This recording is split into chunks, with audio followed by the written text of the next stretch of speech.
Um, so maybe to start off, you can tell us a little bit about yourself, what your name is, where you're from. Sure. My name is Friar Gabriel Scasino. I am originally from New Haven, Connecticut. Nice. And how did you meet the friars, and what attracted you to them, to the Conventual Franciscan experience? I actually met the friars when I was in high school, and that happened actually through a process. I actually wrote to many different communities. Yeah. This was actually before email, so I could not do Oh. email. I had to wait and get responses. And the conventuals were one of the few to respond in a favorable way towards me because I was in high school. Most Yeah. people just said, "Oh, well, contact us after college," kind of thing. And I kept in contact and I met the vocation director. And then I went on a live-in weekend. And I knew at a young age that I wanted to be religious. I wasn't sure how that was going to happen, where that was going to happen, but when I did finally visit the Conventual Franciscans um, and saw the type of men that were in formation, I knew I wanted very much to be part of that. Yeah.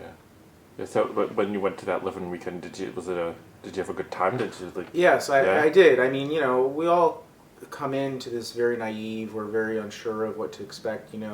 Most of us have this kind of um, portrayal, if you will, of priests, of brothers, of nuns, and all this stuff, and we think of them as these people kind of otherworldly in a sense, and they were very much very worldly, very much part of this world, Yeah. but also very much in touch with their love for God and their service of the church, and I found that to be very appealing and very attractive. Yeah.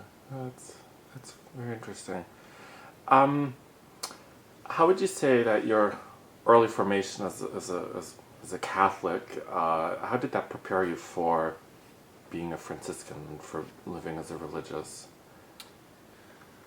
I'm not sure how that Yeah. question is meant, and I'm not really sure how to answer it because I was formed Catholic faith-wise. I really wasn't formed in a very Catholic environment. Oh, really? I come from what would be considered a broken home, and back in those days, my parents, when they were divorced, it was sort of a big no-no, unlike today.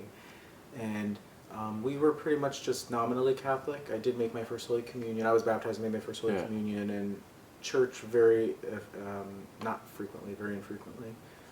It wasn't really until probably a conversion of sorts in high school that I sort of desire to know my faith. What does it mean to be Catholic? What is this all about? I mean, things that I should have known and I should have learned, I just did not get at that time. Yeah. Instead, I kind of reached out and wanted it for myself at probably the 8th grade, I think I was in, Oh, wow. the 9th grade.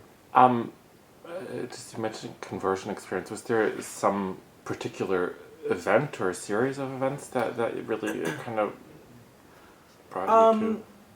I was actually a very good friend of mine when I think we met in like 5th grade or something Yeah. like that, and we just developed a really good friendship over time. And I guess you can classify it as we were boyfriend and girlfriend at one time in high school. Mm-hmm. But prior to becoming boyfriend and girlfriend, she was someone who had a very profound, what I would classify as a profound spirituality. Yeah.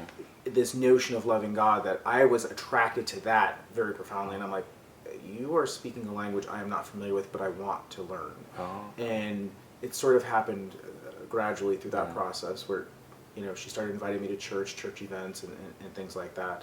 So, And just the last question is, how important for a Franciscan is prayer life? oh, very, very important. Um, I would say for a Franciscan, and for me particularly, that is really what gives me the strength, what gives me the fortitude to Yeah.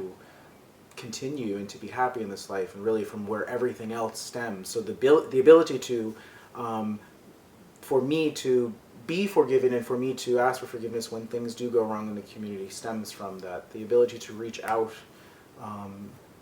and to give and to Yeah. serve, really, I think, really comes from one's prayer life. Prayer life, both personal, Mm-hmm. profound prayer life, and a communal prayer life, sort of goes hand in hand. I mean, you can't have one and not the other. Yeah. I think you need both.